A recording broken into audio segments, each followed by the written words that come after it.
ভাই রে ভাই, কি বলবো, কৃষিগুচ্ছ ভর্তি পরীক্ষার কমিটি যারা দায়িত্বে আছে তাদের মন তো দেখি যে মেয়েদের মনের থেকেও বারবার ডিসিশন তারা পরিবর্তন করে, এত ছলনা, এটা বাংলাদেশ ছাড়া অন্য কোথাও পসিবল না।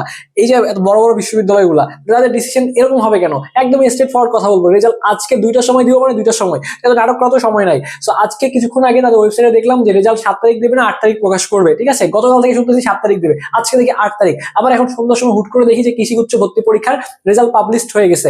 ব্যাপারটা কি আসলে, কোথায় কি হচ্ছে বোঝা যাচ্ছে না। যাই হোক, চাপ নিও না, তোমাদের কৃষিগুচ্ছ ভর্তি পরীক্ষার রেজাল্ট প্রকাশিত হয়ে গিয়েছে, এটাই এখন সত্যি কথা। তুমি ওয়েবসাইটে যাও, ওয়েবসাইট হচ্ছে, দেখো এই যে https://acas.edu.bd, এই ওয়েবসাইটের মাধ্যমে তুমি কৃষিগুচ্ছ ভর্তি পরীক্ষার রেজাল্ট তুমি দেখতে পারবা। যাই হোক, তোমার মেয়েরা আবার মন খারাপ করো না আমার উপরে, ঠিক আছে?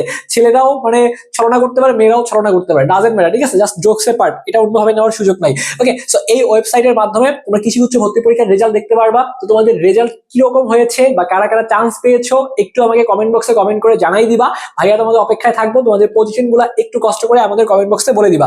তো এই বছর আমি কিন্তু তোমাদের একটু আগে একটা ভিডিওতে বলেছিলাম যে কৃষিগুচ্ছে ওয়েটিং পজিশনটা কিভাবে হিসাব করে। তো তোমরা অনেকেই জানতে চাচ্ছ যে এই বছর ওয়েটিং থেকে কারা চান্স পাবা বা কাদের সম্ভাবনা আছে, এই ব্যাপারগুলো বলে দিব। তো শুরুতেই যে জিনিসটা বললাম যে কৃষিগুচ্ছের মধ্যে কিন্তু তোমাদের 3700 ধরো যে 3700-র মতো আসন রয়েছে। এটা আবার ইংলিশ বাংলা এখানে মিক্স হয়ে গেছে। যাই হোক, এখানে তোমাদের সব মিলিয়ে 3700-র মতো আসন রয়েছে। তো এরা তো মেরিটেই চান্স পেয়েছে, এবং তারা দেখো এই 3700-র বাইরে তারা কিন্তু অপেক্ষমান তালিকা থেকে 7263 জনের তালিকা প্রকাশ করেছে। আমি একটু আগে একটা ভিডিওতে, যে একটু আগে ভিডিও দিলাম, ওখানে বলেছিলাম যে 8000-এর মতো তোমাদের এই ওয়েটিং লিস্টটা বা অপেক্ষমান তালিকা রাখবে। তো কাছাকাছি কিন্তু দিয়েছে, প্রায় 7263 জনকে তারা ওয়েটিং লিস্টে রাখছে। তো এই বছর কাটমার্ক কত? এই বছর কাটমার্ক হচ্ছে 2025-26 শিক্ষাবর্ষে 51.25, অর্থাৎ যে সর্বশেষ মেরিটে চান্স পেয়েছে তার মার্কস হচ্ছে 51.25। এই নাম্বারটা আরো কমে যাবে, অর্থাৎ 47-48-এর দিকেই কিন্তু যাচ্ছে, কেননা এটা কিন্তু হচ্ছে যে মেরিটে চান্স পেয়েছে, এটা কিন্তু পরবর্তীতে আরো কমে আসবে। এবং সর্বোচ্চ নাম্বার ছিল 93.75, এটা হচ্ছে হাইয়েস্ট মার্ক, আর এটা হচ্ছে লোয়েস্ট মার্ক। কাটমার্ক এইটা ইনিশিয়ালি, কিন্তু এটার থেকেও আরো কাটমার্ক কমে যাবে, কেননা এই যে যারা তোমাদের হচ্ছে 3700 জন যারা চান্স পেয়েছে, এরা কিন্তু মেরিটে চান্স পাইছে। এখন মেরিটের পরেও কিন্তু একটা অপেক্ষমান তালিকা দিয়েছে, যেই অপেক্ষমান তালিকায় 7263 জন চান্স পাবে এখান থেকে। এখন এই পোলাপানগুলা সব থেকে বেশি কনফিউশনে আছে যে তারা আদৌ চান্স পাবে কিনা। একটু করে দেখো 2021-22 সালের সিনারিও কেমন ছিল। সেখানে কাটমার্ক ছিল 65 এবং ওয়েটিং থেকে 2000, এই যে অপেক্ষমান তালিকা, এখান থেকে 2000 পর্যন্ত শিক্ষার্থীরা চান্স পাইছে। 22-23-এ সেটা দেখো 51.25 ছিল, এই যে 51.25 মিলে যাচ্ছে। আচ্ছা, আরো কথাবার্তা আছে এখানে। তো এই জায়গায় 1487 জন শিক্ষার্থী চান্স পাইছিল। 23-24-এ 70 ছিল কাটমার্ক, এবং ওয়েটিং থেকে 1019 জন শিক্ষার্থী চান্স পেয়েছিল। 24-25 শিক্ষাবর্ষে তোমাদের কাটমার্ক যদি বলি, এটা হচ্ছে কাটমার্ক, এটা হচ্ছে ওয়েটিং পজিশন। তো কাটমার্ক ছিল 41.75 এবং ওয়েটিং গিয়েছিল দেখো 24-25, একটু ভালো করে খেয়াল করো, 4988 জন এখানে চান্স পেয়েছিল।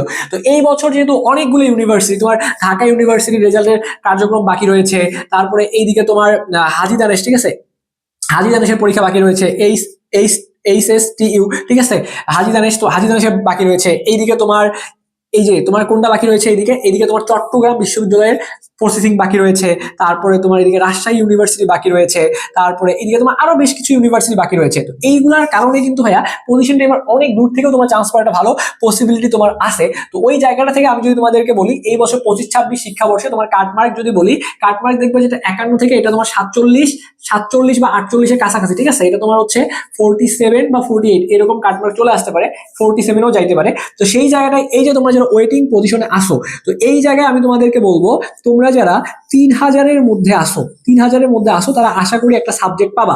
কেননা তুমি যদি এটাও চিন্তা করো, এই যে 51.25 চিন্তা করো, এটার সাথে তুমি 22-23-এর সাথে তুমি যদি এটা কাউন্ট করো, তো এখানে সিনারিওটা ভিন্ন। 22-23-এ কিন্তু ওয়েটিং এর এই যে 1 থেকে শুরু করে 1487 জন চান্স পাইছে। তো এই বছরে তোমার তো যারা 1500-এর মধ্যে আসো, তারা তো এটা দেখে বুঝছো মোটামুটি শিওর চান্স পাবা। বাট এই বছর অনেকগুলো পরীক্ষা বাকি থাকার কারণে এই সিরিয়ালটা 3000-এর আশপাশ পর্যন্ত যাওয়ার খুব ভালো একটা সম্ভাবনা থাকবে। তো ওই জায়গাটা থেকে তোমাদের যারা 3000-এর আশেপাশে আসো, আসো তারা চান্স পেতে পারো। এবং অ্যাটলিস্ট সাবজেক্ট চয়েসটা দিয়ে রাখবা।